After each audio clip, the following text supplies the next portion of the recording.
Good morning and welcome to path of revolution. આપણે આગળ જોયું કે ત્રણ પુરુષ એ અનુભૂતિની રિયાલિટી છે.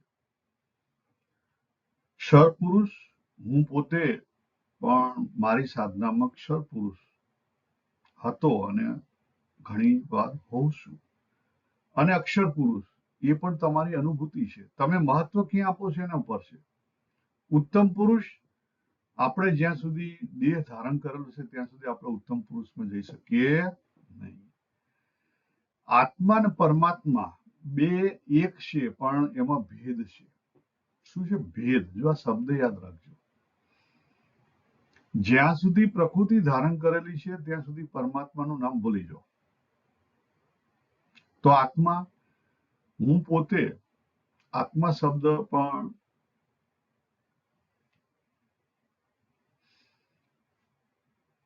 ખાસ મારી જે વાતચીત છે અથવા સમજણ છે એમાં વચ્ચે લાવતો નથી.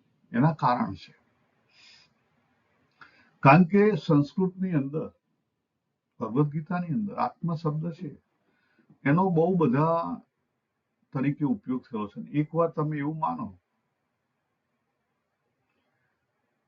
કે હું આત્મા છું એટલે મોટી મુશ્કેલી થઈ જાય. આપણા ઇન્ડિયાની અંદર અથવા ઇન્ડિયન કલ્ચરની અંદર મોટા ભાગે બધાને ખબર છે કે હું આત્મા છું. આત્મા શું? આત્મા અમર છે. પાછું એ પણ ખબર છે કે આત્મા અમર છે. right? એટલે માણસ ની ખરેખર પ્રગતિ નથી થતી. સાચા માણસો જે છે એ તો એની પાછળ ઢંકાયેલા છે, પણ ખોટા માણસ એની પાસે ઢંકાયેલા છે. કારણ કે એમને ખબર છે કે આત્મા અમર છે, આપણે કશું થવાનું. એટલે આપણે શું છે, આપણે પૈસા માટે વેચી ગયેલા છીએ. ખરેખર આપણે વેચી ગયેલા છીએ પૈસા માટે. તો આપણે કયા થઈ ગયા? પેરિશેબલ પુરુષ, ક્ષર પુરુષ છીએ. આપણે જીવનથી ક્ષર પુરુષ છીએ. આપણું મહત્વ, આપણી વેલ્યુ સિસ્ટમ, આપણી બધી પ્રકૃતિ ઉપર છે, આપણા સંસાર ઉપર છે. અને આપણે આપણી જાતને ગણીએ છીએ કે હું આત્મા છું, એટલે તમારી કદી પ્રગતિ થાય નહીં. આપણે ત્યાં ઘણા બધા વારંવાર કોઈક મરી ગયું તો આત્માને સદગતિ થાય. બરાબર, આત્માની સદગતિ, આત્માને કઈ લેવા દેવા નથી. ખરેખર જો તમારે એ તત્વને સમજવું હોય તો એ તત્વને કઈ લેવા દેવા નથી. આત્મા એટલે શું? આત્મા એટલે કોન્શિયસનેસ, એક જાતની, અથવા જેને આપણે પરા કહીએ, ચેતના કહીએ. આ બધા શબ્દો એના માટે ઉપયોગ કરી શકાય.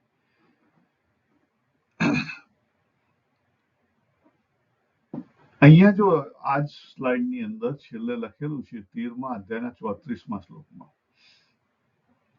કે જેમ સૂર્યના પ્રકાશથી આખો આ સંસાર પ્રકાશિત થાય છે, એવી રીતે ક્ષેત્રી કહેતા આત્મા, અહીંયા શબ્દ એનો એ વાપરે છે, સંપૂર્ણ ક્ષેત્રને પ્રકાશિત કરે છે. જો એનો શું થયો વિચાર કરો. એનો અર્થ એક જ થયો કે આખા સંસારની અંદર એક જ આત્મા છે, બે નથી. આખા સંસારની અંદર એક જ આત્મા છે, બે નથી. તમે જ્યારે ડીપ સ્લીપમાં હો ત્યારે તમારી ડીપ સ્લીપ અને ગાય ભેંસની ડીપ સ્લીપમાં કોઈ ફેર નથી.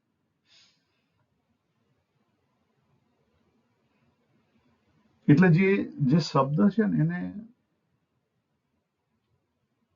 બહુ, અમુક શબ્દો ખરેખર આપણે વાપરવા નહીં જોઈએ, અથવા બહુ ધ્યાનથી વાપરવા જોઈએ. હવે આગળ જોઈએ કે ખરેખર ભગવાને આજે આત્માની વાત કરી, બરાબર, આજે ક્ષેત્રની વાત કરી, ક્ષેત્રજ્ઞની, એની વાત આગળ પણ કરી છે બીજા અધ્યાયની અંદર. જો અહીંયા બીજા અધ્યાયમાં એ લખેલું છે. બીજા અધ્યાયના 17મા શ્લોકથી ભગવાને આગળ 16મા શ્લોકથી ચાલુ કરી દીધું. સત અને અસતથી, ખ્યાલ આવે? સત અસત, આત્મા અનાત્મા, આ વિવેક લાવવાના છે. પણ એમાં તમે જો સાચા અર્થમાં સાચા શબ્દો ધારણ ના કરો તો મુશ્કેલી થાય. એટલે આત્મા એ અનુભૂતિની વાત છે અને એની મહત્વ આપવાનું છે. એ માનવાની વાત નથી. જો તમે માની લેશો તો પછી તમારી સાધના આગળ નહીં વધે. આ તમે લખી રાખો. એક્સપિરિયન્સ પેજ ઉપર કહું, તમે જાતે ચેક કરજો. ભગવાને ત્યાં શું વાત કરી કે જે અવિનાશી તત્વ છે અને જેનાથી આ સંસાર આખો વ્યાપ્ત છે, એ અવિનાશી તત્વનો કદાપી વિનાશ થતો નથી. અને એ આત્માને મારવા વાળો કે મરેલો જે જાણે એ લોકો સમજતા જ કઈ નથી. કારણ કે અવિનાશી છે, એ કોઈને મારતો નથી કે મરતો નથી. તો કેમ મારતો નથી? કારણ કે એની અંદર એ છે જ નહીં, એક જ છે. જો અહીંયા ચોખ્ખું લખ્યું છે બીજા અધ્યાયના 20મા શ્લોકમાં કે કોઈ સમયે એ આત્માનો જન્મ પણ નથી, આત્માનું મૃત્યુ પણ નથી, એનો અભાવ પણ નથી, અજન્મ છે, નિત્ય છે, શાશ્વત છે, પુરાતન છે. અને શરીરનો નાશ થાય એને લઈ એની કોઈ ઇફેક્ટ થતી નથી એના. તો પછી તમે આપણે કહીએ છીએ કે સદગતિ આપે, તો એની અહીંયા ભગવાન તો ચોખ્ખું કહે છે કે શરીરનો નાશ થવાથી એનો કોઈ ફેર નથી થતો. તો કેવી રીતે કરો? ખ્યાલ તમને?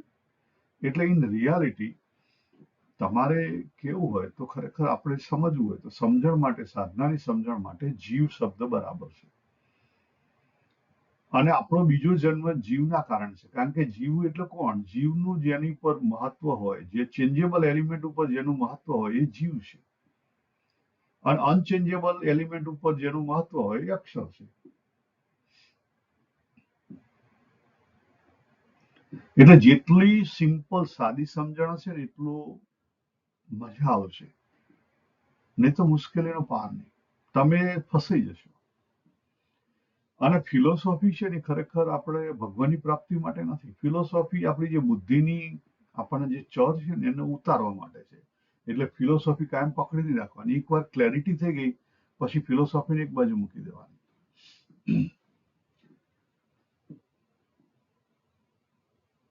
જો ભાઈ ભગવાને આગળ કીધું કે આ આત્માને કોઈ શસ્ત્ર કાપી શકતું નથી, અગ્નિ જળાઈ શકતી નથી, પાણી એને ભીનું નથી કરી શકતું, કે વાયુ એને સુકાઈ નથી શકતો, એને કાપી નથી શકાતો, એને દાહી નહીં શકાતો, એને ગીલો નહીં કરી શકાતો. એ કેવો છે? નિત્ય છે, સર્વગત છે, સ્થિર છે, અચલ છે, સનાતન છે, અવ્યક્ત છે.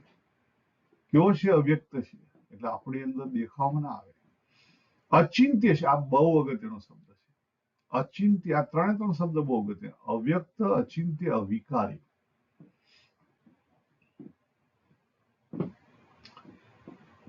અચિંત્ય એટલે અત્યારે હું જે બોલું છું એ બધું કેનું છે? માઇન્ડની મેટર છે, બુદ્ધિની કરામત છે. બુદ્ધિની અંદર એ તમે જ્યાં સુધી બુદ્ધિ હાજર છે ને ત્યાં સુધી એનું ચિંતન થઈ શકે નહીં. ખ્યાલ આવે? જ્યાં સુધી બુદ્ધિ હાજર છે, ચેન્જેબલ એલિમેન્ટ હાજર છે આપણી અંદર, એની અનુભૂતિ હાજર છે, ત્યાં સુધી અનચેન્જેબલની અનુભૂતિ થાય નહીં. પછી જો કેમ મુશ્કેલી થાય એનું કારણ છે. ભગવાને 6થા અધ્યાયના 5મા અને 6થા શ્લોકની અંદર આત્માની બહુ વાત કરી. આત્મા શબ્દની ઉપર જ વાત કરી કે ભાઈ તું આત્માને ઉદ્ધરે આત્મને આત્મના. તો આત્માથી આત્માનો ઉદ્ધાર કેવી રીતે? What is means? તો ત્યાં આત્મા શબ્દને અલગ રીતે વાપરે છે. ત્યાં આત્મા એટલે સેલ્ફ. સેલ્ફ એટલે તમે જેને સેલ્ફ ગણતા હોય, તમે જીવનો સેલ્ફ ગણતા હોય તો જીવ તરીકે જીવથી જીવનો ઉદ્ધાર કરો તો તમારો એ મિત્ર છે. જીવથી તમે એનું અધપતન કર્યું તો તમે તમારા શત્રુ છો. એટલે ત્યાં સેલ્ફ માટે તમે જે સમજતા પોતાની જાતને એ થાય. પોતાની જાતથી પોતાની જાતનો ઉદ્ધાર કરો. આ સિમ્પલ ભાષાંતર. તો તમે મિત્ર છો અને પોતાની જાતથી તમે પોતાના પગ કાપ્યા તો તમે ગયા. ખ્યાલ આવી ગયો? એટલે આત્મા એની આપણે ડિટેલિંગ અહીંયા કરી. અહીંયા આપણે પૂરું કરીએ. સર્વે શ્રી કૃષ્ણ.